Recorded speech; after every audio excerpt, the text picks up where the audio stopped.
Times that you can, because a lot of times you really don't see yourself going 100%. And I know you're an artist yourself, so I mean, this is better fit for you in that sort of realm.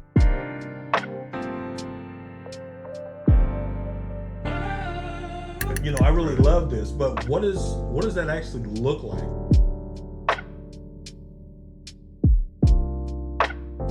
But have you made any visuals to go with those recordings? Have you done anything that you could really have done with that time and made more out of it? Have you recorded the session?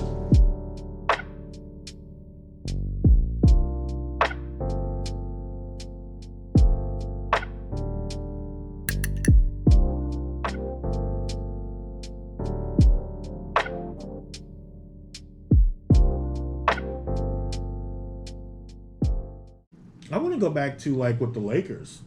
Um,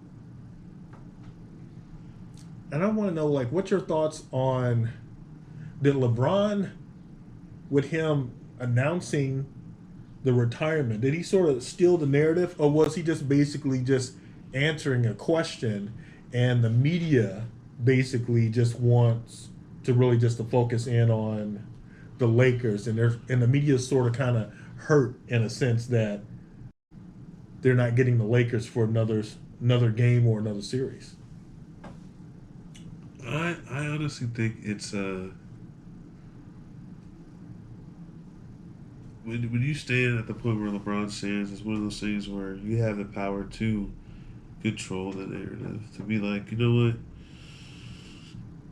what, I truly don't want to talk about this swept because, in all honesty, this doesn't really harm his legacy at any point in time. He's 38 playing at an elite level. I don't know about that. I mean, because you gotta think, dude, it's a new game, new era where people, you know, he's playing since he was 18. People literally are playing, are literally growing up trying to be like him. So I mean, you got people imitating, growing to your heights, getting as big as you over the years because that's how generations go. They get better athletically built, and he's still playing at such an elite level at an age that I don't think really any human can really do. Like let's be honest here. Like we have, of course, in football, you got Tom Brady playing at that age, but the rules changed.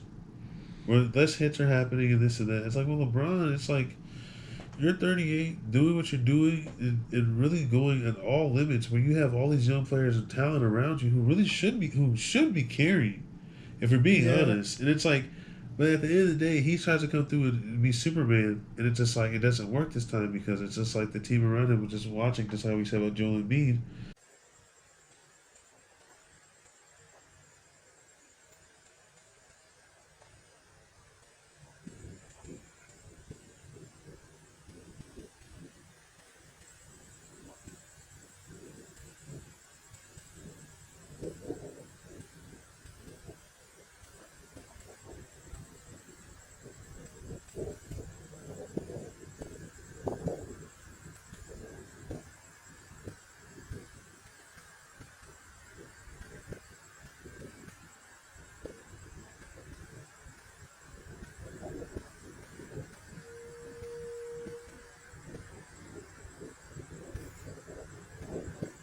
So the team's just watching, hoping that he can save them from all ultimate destruction. But I don't know. I mean, I get all that, but a sweep is a sweep. You know what I'm saying? It's like a sweep is a sweep. I don't like hearing, okay, but LeBron was playing hurt. Don't give me all of this. You know, either you win or you lose, you sweep or you didn't get swept. Let's just boil it all the way down. If you were good enough to be out there playing, let's just call it even. You know, you're good enough to step on the floor, you good. You know, Yeah, I mean the whole injured thing. Everybody says they're injured, so I'm not even dwelling on the injury. right? And you beat Steph Curry. Come on now, Yeah, it's true. come It's true. on. It's You true. beat them. But like you said, you need a second star that's put in like Anthony Davis. Like Anthony Davis needs to show up for these games. Phoenix got two. Phoenix got two off on them. But the whole reason Phoenix gets too off on them is because their two stars play every game. Of course, and I say every game. I mean, they're really balling. If KD is not playing how he is, he's getting to the line. You know what I'm saying? Like he's taking more like bolder shots, like to get hit, because he's like, I need to get on the court. Devin Booker is just going to be like drop 30 or 40 a game regardless. So it's like those two stars are not are the entire game. If they're failing at the hoop, they're going to score. I mean, that's the type of level of scoring that you have to keep up with as the Nuggets. You have to keep up with two people that no matter what's going on in the game, they're going to find a way to get a bucket. But it's like when you get to the Lakers, there's times and points in the game where it's like, LeBron's just like just coasting, chilling, hoping and praying that the other people who stepped up throughout the playoffs and beat the Curry and all them are going to come into this game like this is that high level of importance as we were playing the Warriors, but these guys are just even better. But it's like they didn't have that same mentality because it's like in that game you're almost like saying they had the override confidence of like this determines who's going to the finals because we're the two best. Well, the Nuggets are like we're truly the best, right? But then it's like you get the. If we beat them, it's like they think like if we beat you and we beat them, it's a guarantee. Right. So it's like you're thinking like this is the true Western Conference final right here. This is us right here. This is the true one. When you play the Nuggets, you're like, oh, they only got Murray and Jokic. It's easy game. But it's like they're playing a system around people who are really just playing almost in a system of one-on-ones. Right. I would say this.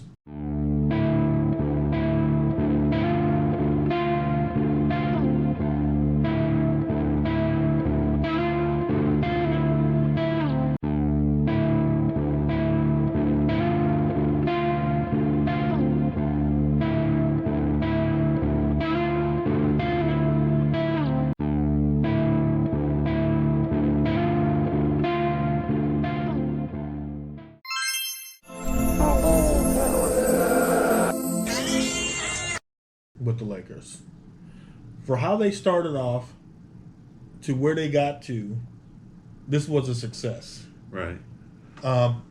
Also, I would give them credit in the sense of the acquisitions that they got at that trade deadline and everything. Right. Those worked to get them. I think they had the best record from All-Star break. From All-Star break. Right. Those acquisitions helped to get them to them playing against Denver. Right. But when you don't have D'Angelo playing the same level that he did in the previous series. Right, in the previous series, that other dude that they got, what's his name? Van. I forget his name. But he was a great defensive player. He has a lot of energy and everything. I think they got him maybe from Utah. I could be wrong on that. But they also got Michael Beasley. Yeah. I don't think I even saw him.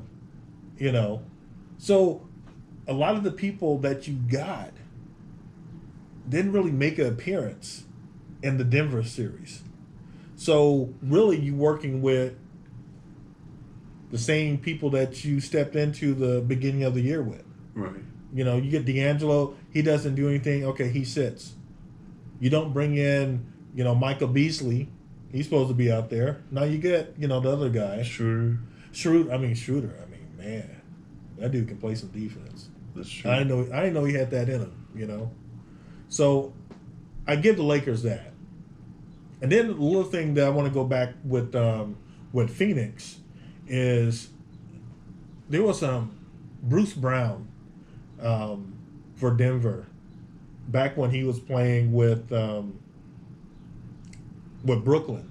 Mm-hmm. Well, he was on this one talk show and they were talking and they said what was the best part about Brooklyn, like with playing with those three stars. And he said he really liked playing with James Harden because James Harden was able to get the whole team together, right? With going out and doing stuff. So he really liked that.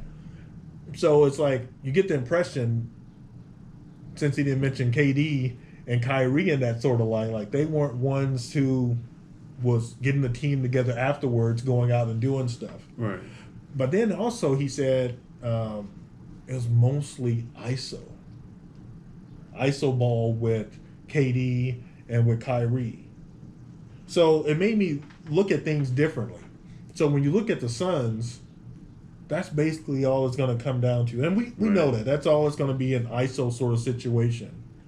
And the thing that's going to mess up ISO, if those shots aren't going, you don't have an offense. Yeah, everybody's just like, right. Now we're just playing, cut basketball. Right, That's all we do, backdoor. Right. It made me look back when KD was playing with the Warriors. Mm-hmm.